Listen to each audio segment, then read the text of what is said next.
welcome to episode 3 of WWE 2006.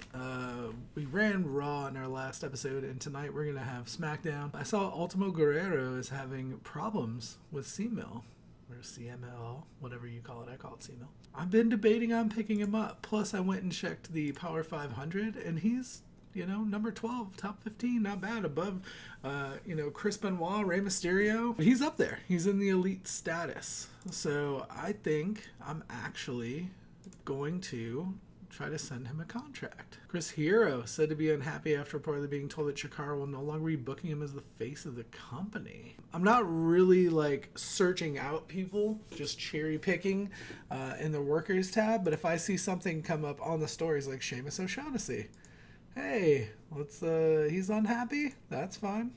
Let's offer him a developmental deal. Bam. See, look at this. We just got to find the unhappy people. We'll send them some contracts. I have made a few changes that are exciting changes for SmackDown.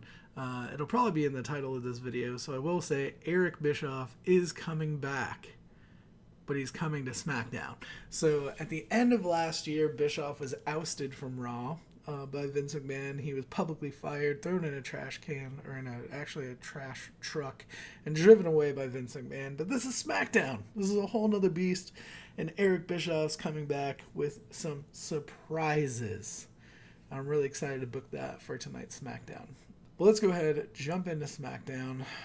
No backstage incidents, good or bad, so that's good. Eric Bischoff is a very negative influence. Good thing I moved him over to SmackDown so he could be a negative influence over here. I'm excited for this one. I'm actually way more excited to book this SmackDown than I was for Raw. I don't know why. Raw has some of the bigger stars right now. Maybe that is why. Maybe I'm interested in some of the up-and-coming talent. Okay, so we're actually at match 6 in the best of 7. So tonight's match is going to be Randy Orton versus Chris Benoit. So we're just going to go ahead and add that straight out the gate. We're going to give this a decent amount of time. We're going to give this one a good amount of time. Both these guys are good in the ring. I feel like it's going to be really strong. And let's go ahead. We'll have Benoit be the victor. I think this is the match that'll make it tied up 3-3. We don't want to cheese it too much there. We'll save that. So that's going to be a good one. And then we can always have a backstage argument between Orton and Booker T, so we can do that after he loses. We'll do that maybe a little later in the show. But we definitely want a Booker T complains of Randy Orton segment. He's going to complain about him losing his match and tying it up, because now it's going to be 3 versus 3, or the score is 3-3, meaning whoever wins the next match between Booker T and Benoit becomes the U.S. champion. We want to give Booker T, Randy Orton, and Benoit a lot of screen time, because I feel like they're going to be a big part of what we're working on here. We're going to do Batista versus...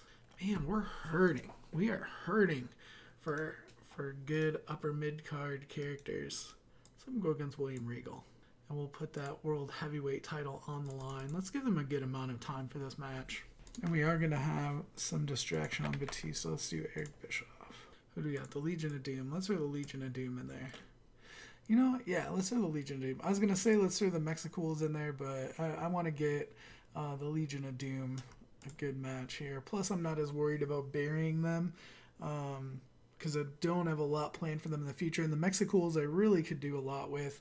And I feel like Heidenreich and Road Warrior Animal I'm not going to really do much with. Let's do a manager interference win. And then Melina help get them the win. Let's do Kid Cash versus, was this active roster, entire roster? Okay.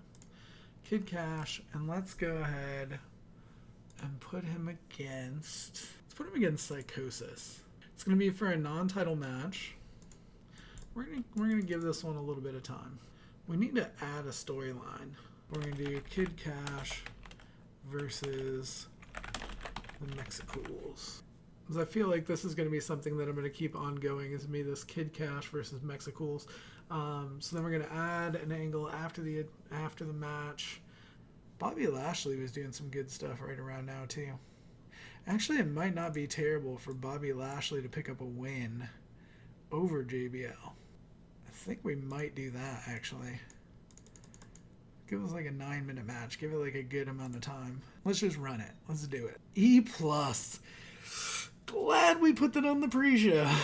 Because I wasn't sure that it was going to do very well.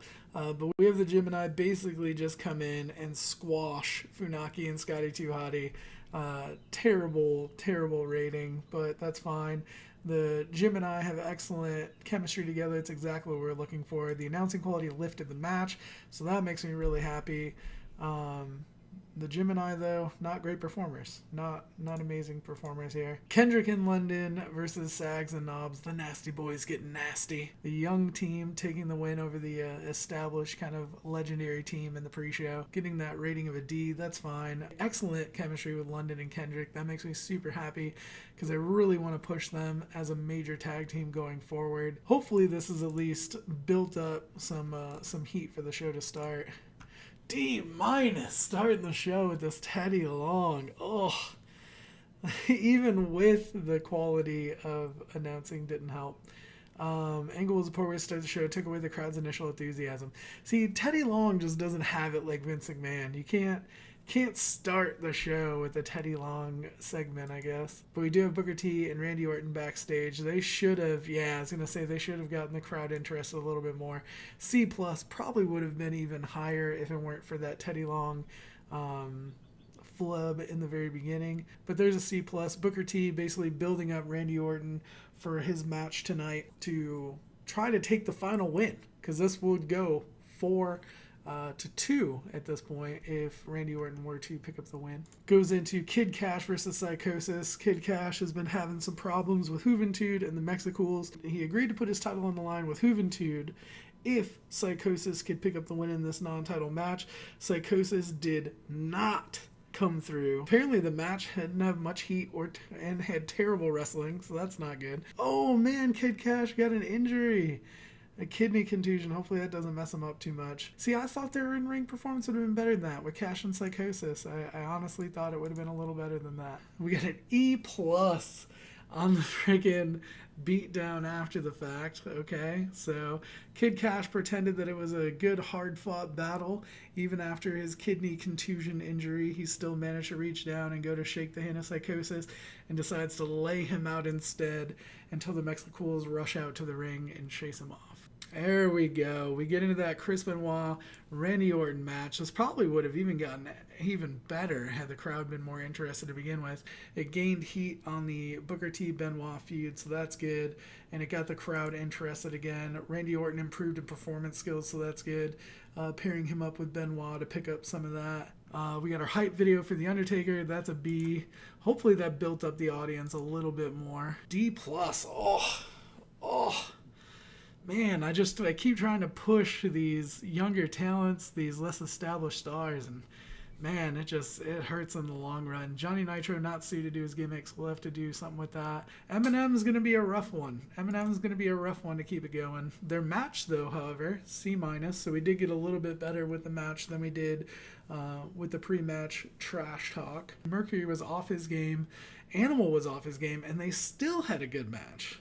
Eminem has a great chemistry, so that's good. Even with Heidenreich and an E+, they still managed to pull out a C-. So I'm happy about that overall.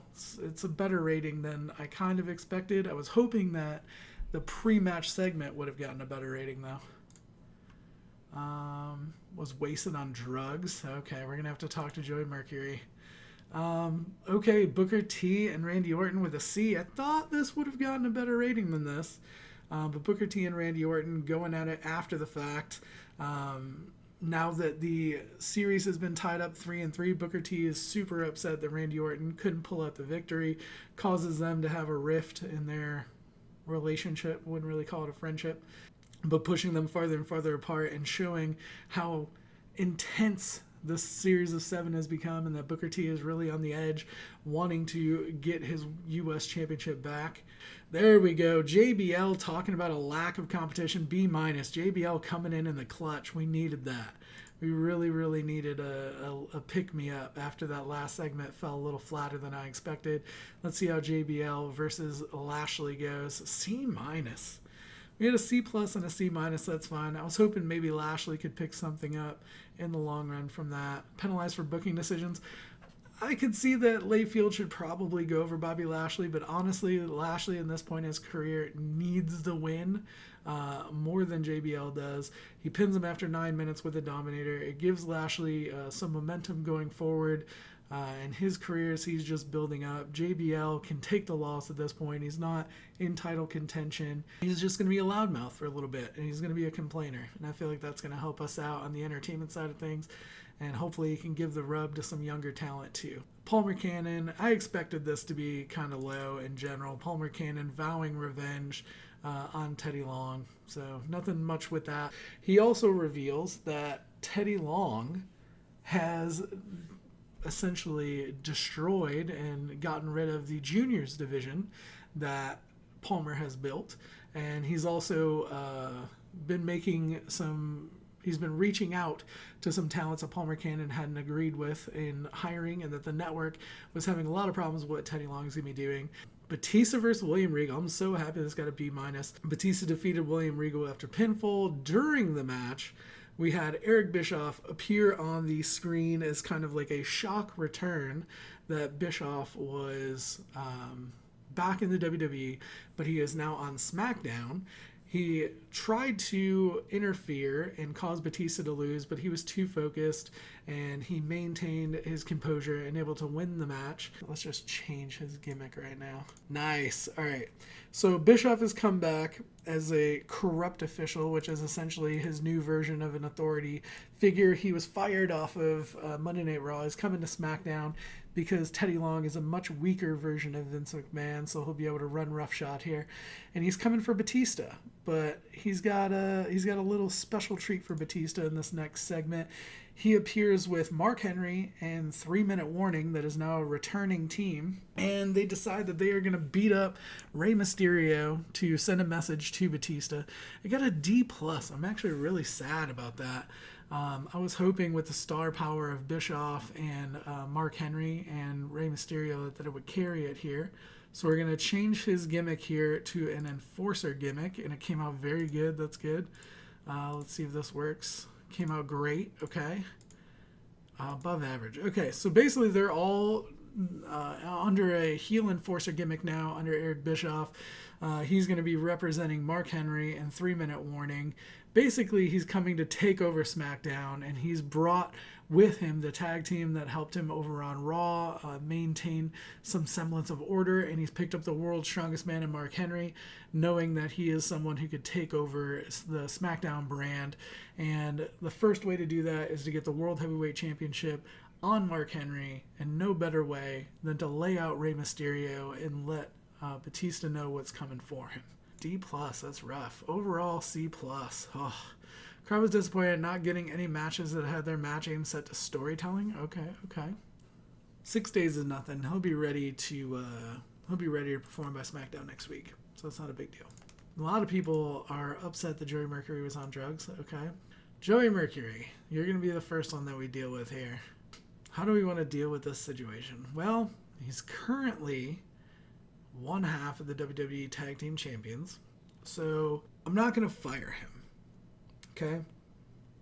I'm debating on suspending him. I don't care if I upset him. A lot of people say slight risk, or a lot of things say, a risk of upsetting him. I don't really care.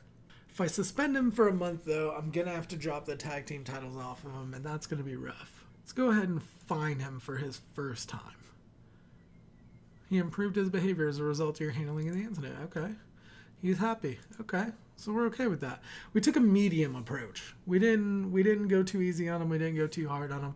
Hopefully he kicks off the drugs. Hopefully we don't have to worry about that anymore, because I really like Eminem. Bill DeMott should be brought onto the main roster. Not going to happen, Bill. Sorry. At least not right now.